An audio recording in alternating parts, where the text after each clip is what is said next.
Hello and welcome back to Up the Villa podcast. Welcome to our live match reaction of another 0-0. Someone told me Unai Emery does not do 0-0s, and now we've had two of them in the space of two games. So I hope you're all doing really, really well. So on the episode, we're going to do our reaction to the games. We'll get your thoughts in the comment section down below, and we'll do the new player rating system that we created on the last live match reaction. So, Justin, how are you? Very good, very good. Enjoyed that game immensely. Proper cup tie that was. Really enjoyed it. Yeah, I enjoyed it. I did enjoy it. First off, I was a bit sort of, come on, Villa, like, get these passes together, get it going. But it kind of felt like in the first half, it felt like we had a week and a bit off. But there was some changes to the lineup. Tielemans in, Cash in, Diaby. We've got our boy Kellyman on the bench, Munro on the bench, Blonde Zaniolo on the bench, Bailey on the bench. So yeah, there's some changes from Villa. I was happy with the lineup. Unai took it, as strong as I think he should have done, really. So we'll get your thoughts first, Justin. So what did you make of the first half? And then we'll go through it and then we'll go into the second half. And I'll put your comments on the screen as well. So first half thoughts, fire away, everybody in the comment section. Yeah, I mean, I thought we was a bit lackadaisy in the first half, one or two loose passes, but it definitely bears into the fact that we've had 12 days off. I was on the Chelsea podcast in the week, and one of the questions he asked me was that they played on Tuesday night. We haven't played for 12 days. You know, who's got the better of that? And I said, I don't know really. I think both sides could really argue that you could feed in the fact that they played on Tuesday, won comfortably at home, obviously led them into this game in confident form, and then they've had decent home form recently. In fact, their form in general has been pretty good recently. So I think that helped them in the first half, especially because they seemed a lot more switched on, a lot more focused. Their passes were coming off and they pinned us back, didn't they, really well for much of that second half. We started okay, first 10, 15, but I think they grew into it quicker than us. And I think we definitely looked like we hadn't played for 12 games. There was definitely a bit of looseness about us, but in these games, especially cup ties, you've got to just stick in the game, haven't you? And we did. I would always 0-0 away from home in any level. For me, in any game, it isn't a bad result, especially when you've been under the cosh. It shows a different side of our game that we can defend well. We can, look really strong middle of the park. I thought we held our back line fairly well. As I say, long leg, couple of sloppy passes, but then, Emi Martinez, sloppy pass, wasn't it, as well, that nearly left Cole Palmer in. But then overall, disappointing first half, but you can't dominate every single game, can you? And as we know, over Christmas, our form has dropped a little bit. So going to a place like Chelsea in an FA Cup tie at home on a night game as well, we all know what night games are like. They're hard to play against, especially when the home team gets a bit of early momentum. Overall, I was very happy with 0-0 at half time, given what we saw. Yeah, Peter's giving you some high praise here, Justin. Very knowledgeable. Bloody hell.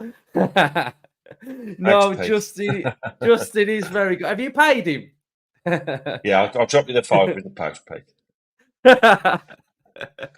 No, you're all sort of saying the same sort of things in the comment section as well. Very sloppy. I've got some things.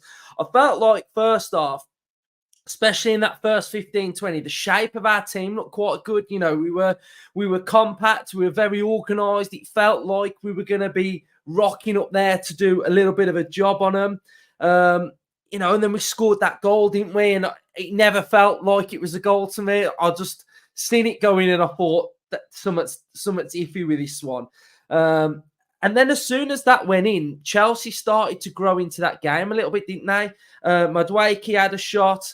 Martinez made a fantastic save off Madueke. And it just feels like Martinez now can really read strikers' shots that are going in. It's not like a player shoots and it's like he reads it now. And I think that's the level of confidence of Martinez. And I just think of how good of a goalkeeper he is now.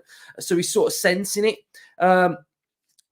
Longley had a bit of a rick in him as well, didn't he? He passed it to Palmer in the first half, which was quite sloppy. And then I've just got that we were just second to everything really in that period from about 20 to sort of 35, and then we ended the half all right again, didn't we? Tielemans had that effort, and I kind of felt like we've rode that storm now. Let's get in at half time, and hopefully we can sort of come out a little bit of a different team. And second half was loads better from us, really. I think Chelsea sort of tired, but we grew into it and we got a bit more confident. And I just think we just took off that little bit of rust that we had in the first half, really. But yeah, second half, what were your thoughts? And in the chat, Yeah, I think second half, what we're sorry. saying. I think everything that sort of I was saying about in the first half that they played on Tuesday night, that they looked sharper to start with. I think that definitely turned in the second half, didn't it? The fact we hadn't played for so long, we had fresh legs. That they looked a bit leggy in the second half, and once we got sort of a hold of the game, I thought we grew into it really, really well. And towards the sort of second half of the second half, we looked like the only team that was probably going to go on and win it, didn't we? Created some really good chances. I think the save from the Matty Cash when he cut inside and hit it with his left foot was phenomenal. Probably the best save of the game. But I agree, I thought especially Martinez in that second half as well was really good. The way he was a sweeper keeper, wasn't it? He just sort of stood on the edge of his box and was really alert to anything that was dropping over the top, and he cleared up everything really, really well. So I thought we couldn't have done a lot more in that second half. Obviously, it'd been nice to nick a goal at the death. I had a feeling that last corner we were just going to nick something. I just thought this is our night. It had like a 1-0 like smash and grab written all over it, didn't it? But overall, I'll take a draw there, and I think you called a draw, didn't you? Did you call a draw? Yeah, I said 1-1 there.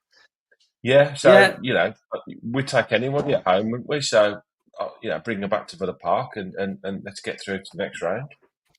Yes, like we're saying, like second half was loads better. If I briefly show you the stats from SofaScore in this game as well, if I just get rid of that comment.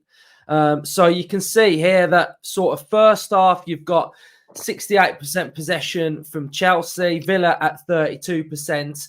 And then you've got second half, Villa at 54% and Chelsea dominant at 46%. So, that little bit of a switch really from sort of first half to second half. So what we're going to do now then, because you can't really talk too much about a 0-0 because, well, we've got experience now from the last game that we did the 0-0 and we got through that quite well. So what we're going to do now is we're going to do the player ratings. So for any of you that missed the player ratings last time, we've tweaked how we do things now. So as you can see now, we have got a graphic here now. So we've got player of the match. We've got a class performance, which basically means that they played really well. We've got average and we've got poor. So what we're going to do is we're going to run through the whole team. And when we get to each player, you guys at home can type in the chat where we should be putting this player. And while we're doing that, me and Justin will talk about that specific player. So we'll kick it off then with Emi Martinez. I felt like he played really, really well.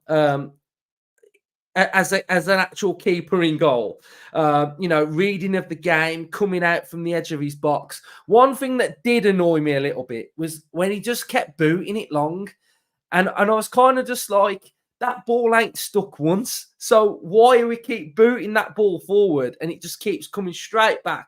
So that's probably the only thing I could criticise his performance was just kicking it long every time. But apart from that, the saves, I think you've got to it's got to go in class, surely. What were you saying, Justin? I'd probably say it was man of the match for us. I think the saves were really good.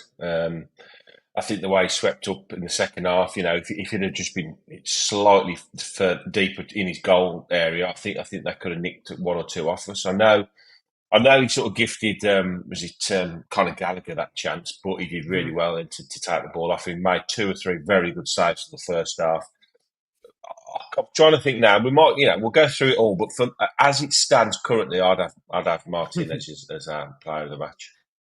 See, I've got one player who I think should be player of the match, but we've got to go with the chat, really. Put Martinez in and then we'll put yours in, then we'll discuss it after. Okay, all right, okay. So I think the chat saying player of the match. So they're all Okay. firing player of the match. So we've got to go with the people. Next up, we're going to go with Konsa because he's next on my list. And I felt like Konsa was our best player. And so I would have gone with him as player of the match. I just felt like he was the only one to me that was not giving the ball away. He was so calm. He looked a level above everybody else for me in a Villa shirt because he was just calm, collected. He was just doing everything right. And I just felt like he had a really, really good game. What would you go with? Yeah, class for me. Class verging on player of the match, definitely. But we're sort of used to him now, aren't we? He's a Rolls Royce of a defender, as we know. And yeah, didn't really put a foot wrong. I think his use of the ball is very good. He's calm on the ball. He's never looks rushed, does he? He's good in the air. Class, just on the line of player of the match and class for me. Okay, the chat is saying class, so I'm gonna have to go again with what they're saying because they are the bosses of this show. Are We'll we going to go have any claverages tonight? Well, we don't know claverages? because we can have them going in the middle of each section. By the way, so Cash, I felt like as soon as he got that smack on the head, he started to play better for me. He had that shot. He just started to look more lively. He was getting in better areas. He got run ragged against Sterling at times, didn't he? Yeah, I think he played okay for me, Cash. So in the chat, let us know what you're saying. Where would you put Cash then? Yeah, I think Cobbs obviously had a bit of stick this season, but I thought he did really well tonight. I thought his performance was decent. I thought that's probably as well as I've seen Raheem Sterling play for a very long time, and it looks like his form is definitely returning. So I'm going to say Claveridge. I'm going to say just on the lines of just a bit higher. Just a bit high, maybe a quarter in class and 3/4 in average. Yeah, but he did all right tonight. I thought he did well tonight. Yeah, Justin makes up his own rules as well as we go along. Thank you, Brett, for the £5 super chat. You're an absolute legend. Thank you, mate, for doing that. It's really, really kind. So, yeah, I think the average, we've got an average here from the Villa Forever podcast. Class. So we've got a couple of class for Cash. Yeah, I think some are saying in the middle as well. So next up, we're going to go with Longley. He too had a little bit of a mare at times, but then there were times where he was pinging the ball around okay. I felt like his defending was quite good. It was just that looseness to his game. So I would go in the average category. Are we agreeing, Justin? I think so overall because I think he was very loose in the first half. I've been a big admirer of Longley recently. I thought he's coming to the side and he started to show he's worth to the squad. I think his second half was much better. I think his use of the ball again is really good. He's not Pau Torres, but he is Pau Torres' deputy, and he likes to play in there because of the left foot. I think he loves playing that left foot on the left hand side, and I do think at times he looks really really good when the way he cuts inside. And I think the problem is he's a little bit too casual, so I think he tries to sort of overplay because that's the way we play. And I think he's just not like Torres is a yard ahead of everyone, isn't he? Whereas I think Longley he just gets caught, I think. I'm laughing at the chat because they've made up a new word as well. We've got we've got Pavrich, but it should be Poverage. So Poverage is between poor and average. So so I think average is fair, but he did okay. But he did keep giving the ball. Moreno, I think if you're doing it over the 90 minutes, it's average. Yeah. First half was probably varying on Paul, but I think he improved in the second half enough to drop him into the average. Yeah, so Porridge. Poverage. Right, Moreno then in the chat. Porridge, Moreno, you can do this one, Justin. Moreno. Moreno, yeah, I think he did all right. I think he got forward Mm. well. I think he supported that left hand side really well. We know that the sort of the left hand side is where we like to attack more. I'd have him higher than Longley if that's how we're doing it. I think he's better than Longley. So yeah, just on the line. Yeah, I think he did all right. I don't think he did anything wrong. His delivery could have been a little better. He got into 2 or 3 really good positions and didn't quite deliver where we would hope he could, do it. But I think they kept a clean sheet as well. And when you think of the pressure was under the first half, I think you've got to give the back four a bit of credit for that.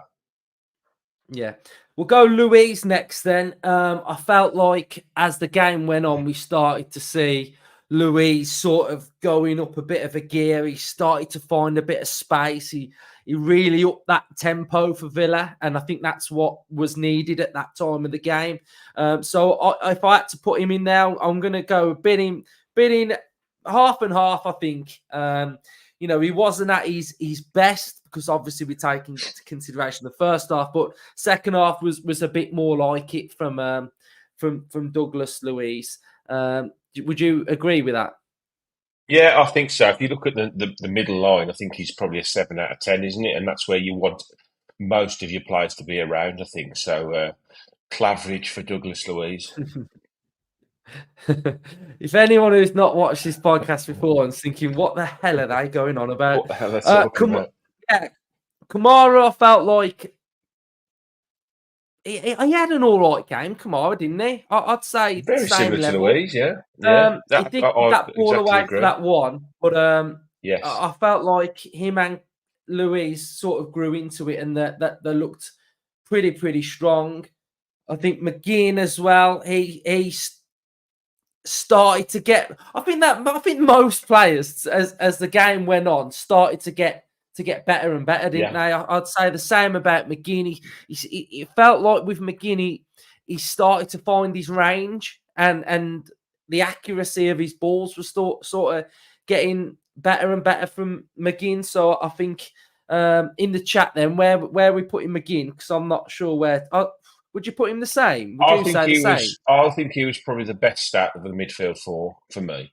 Yeah. So I'd have him probably just into class. Yeah. Yeah, I think at the four, the Tielemans, Kamara, Louise, and McGinn, he was probably our best at the 4 midfielders. Yeah, I think like you said, I think that sort of leans into what I was saying before, that we did look a bit, like we did look like a team that hadn't played for 12 days, didn't we? But as the game grew on, we grew into it, and all the players started to find their feet a little bit and started to motor a little bit, and the passes were starting to come off. I can't remember a game where we've made so many sort of under hit back passes. Can you? I think there's about 3 or 4 today. So we're very lucky, really, that one of them wasn't punished, especially in the form that Chelsea are currently in. So I think we got away with it a little bit. Yeah, definitely. And the one thing I just keep thinking about Tielemans is he got through the game and he got minutes. He got minutes into that tank. And I just felt like that was the biggest thing for me, for him to just get some minutes. And we know what Tielemans can do in this system. So, again, a bit loose, but hasn't played for a while, has he? Hasn't played that 90. So for him to get through it all and I'd probably put Tielemans bang in there. I think, it was a solid game from him, but nothing more really. I'd have him a little bit higher. I think he played better than sort of Longley. Yeah, I'd say there. But Moreno, like, 6 out of 10, 6.5 out of 10. A player that not only has been out for 12, they haven't played for 12 days like the rest of them, but he's been injured, hasn't he? So, we've seen how difficult sort of like Jacob Ramsey's found it to get back in the side when he came back and try and get form together. So I don't think it was a bad comeback really for a player that had been out for quite a long time. No, so that leaves us with 2 more, doesn't it? So we've got Watkins and Diaby. The more I watched the game from Diaby, the more I just felt like it doesn't suit him with his back to goal. I think that's one observation that I've really made from today's game, that when that ball's being fired up to him, he doesn't really win much because of his height and his physical presence, and I just don't think it suits him. And maybe that was just from that game, but when you're starting to get Diaby in a bit of space, he starts to look a little bit more potent, a little bit more lively. And I just think needs he needs a goal now. He needs a bit of confidence. He just needs something to come off, I think, and then he can sort of just build on it. Because I don't think it's for a want of like trying, but I just think when he's got sort of like a big centre half that's up against him, and I don't think it's his game to win that ball, and I just think we've got to figure out a way of, if he's going to be playing in this Watkins Diaby and dropping deeper and stuff, that I think we've just got to find a better way for him to pick up the ball and find space. There's a couple of little flicks that he tries, and it's like a nothing feint that's just, there's no sort of conviction to it, I don't think. Do you get what I'm saying, Justin? Yeah, totally. I think we're seeing in Diaby a little bit of sort of a little bit like what happened to Bailey when Bailey came in. Remember Bailey's debut? We all thought, bloody hell, we've signed a player here. He's absolutely outstanding. And over the sort of period of that season, he sort of just started to disappear off and off and off. And I sort of found that with Diaby, really. He started like a steam train. And then he had that little injury, didn't he? He hasn't been able to get back up to that form. But I do agree with what you're saying. I think we've got to get him into a position where we're Mm. just sliding little through balls through to him and using his Yeah, pace round the back, definitely. rather than playing him in a front two like as a foil for Ollie Watkins, because playing off flick-ons, I don't think it's his game. And he's, like you say, back to goal isn't his game really. And I do like that Unai kept him on for most of the game, because it would have been, the commentators were saying it would have been very, very easy to take him off after 65, 70 minutes and throw Bailey on. But we've got to get his confidence up. We all know there's an absolutely world-class player in Moussa Diaby. We've just got to try and find a way to unlock him again, and it will come. There'll be a period of this season where he will be unplayable. So we've just got to stick with him. We've got to give him a lot of support, as hopefully we all do. And then when he hits form again, we'll all be like, thank God he's some player he is. So yes, not his best game tonight. He's trying really hard, but I think they've got to go back to the drawing board with him a little bit and work out the best way to use him.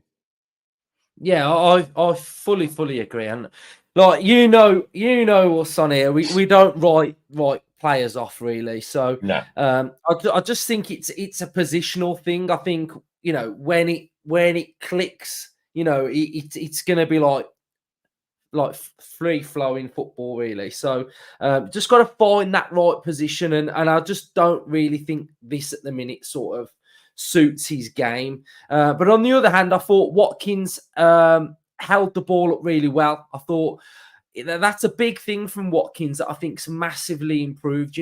How many times before of the past where his first touch and it just bounces off him and he loses the ball, but I think his hold up play is good, and you can see that bit of a difference between when Watkins comes deeper and holds it up, it's generally like sticking, whereas Diaby, it's not sticking. So I think that partnership has got to just blossom a little bit as well. I think there was one moment when Diaby was fed through on that left-hand side and he tried a shot at the near post and the angle was just not there. And I think Watkins threw his arm up and was like, just slip me in a bit, like hit it across the 6-yard box. And I just think that little bit of a link-up partnership needs to be there. So I think, although Watkins didn't really have a sniff, really, I thought his hold up was pretty good. Do you want to add anything on Watkins? Yeah, I think the problem you have with Ollie Watkins is that he's sort of all round performance. He's off the back of how dominant we are in the game, and like first half he didn't have a lot of service, so he's feeding off scraps, wasn't he? But the second half, he had one or two moments when he did really well, and he could have nicked a goal. So you wouldn't not play Ollie Watkins because he's just got that in him where he can, he worries the opposition. That's the thing, isn't it? So he's a good player. He leads the line well. He runs the channels well, and if he gets a chance in Burnley this season, he's been taking him, hasn't he? So not his night tonight, but he'll have his day again. Yeah, definitely. On Bailey, I think someone's asked about what was the thoughts on Bailey getting 3 minutes. I don't know whether maybe he had a bit of a knock. I don't know. It just, for Bailey to not get more than 3 minutes feels a bit. You'd have thought Bit maybe of a Hail he Mary could. at the end, wasn't it? Yeah, 3 minutes to go. Chuck a bloke on that's fit as a fiddle, really quick. You never know. Could have come off, couldn't it, with a little ball over the yeah. top. I thought And we Zaniolo got looked sharp when he come on. I've got to be oh honest. Blonde Zaniolo. I mean, sock down Yes, Bailey. Blonde yeah. Zaniolo. I think the When they make these little subtle changes, it's sort of um it spurs them on a bit. Brett Yates is gifting galore tonight. Thank you, mate. You're an absolute legend. So yeah, I mean, 0-0 player ratings. Hopefully, you've all had a bit of fun doing that. You've all learned a couple of new words as well, so you can put them into your vocabulary on a daily basis now. on a So match day. yeah, brilliant stuff. So yeah, I think we'll round off there. There's only so much you can talk about a 0-0, but hopefully we've entertained you a little bit. We've got a special. Now you've been treated this week, Up the Villa podcast fans, because we had Kieran Maguire on in the week talking about Aston Villa's finances, and a bit of a special guest. And, brilliant to get someone like that on the channel. But we've got another special guest who's going to be coming on the channel on Sunday. So you've had two special guests in the space of a week. And I'm really trying to, push the channel now and get you these guests and get the content a little bit different. You get the usual content from us, like match previews, predicted lineups, opposition previews, match reactions, fan cams after the home games. But I really want to sort like pushing this channel now because I think we can do it, and I want to give you the best possible content we possibly can do. So another guest will be dropping on Sunday for a really big episode, and you can help me out. There's loads of you watching. So as soon as this finishes, download SofaScore. Click this link that I've now put in the chat. There's a link in the description to this video as well. It's completely free and it really helps me. So if you want more guests, etc., we have to do this. Okay. So cheers, everyone who's watched. Hopefully you have all been enjoying the content and you're all absolute legends. So support the channel, hit SofaScore, and we'll see you tomorrow for the debrief as well. Up the Villa. And we're still in the FA Cup. Come on.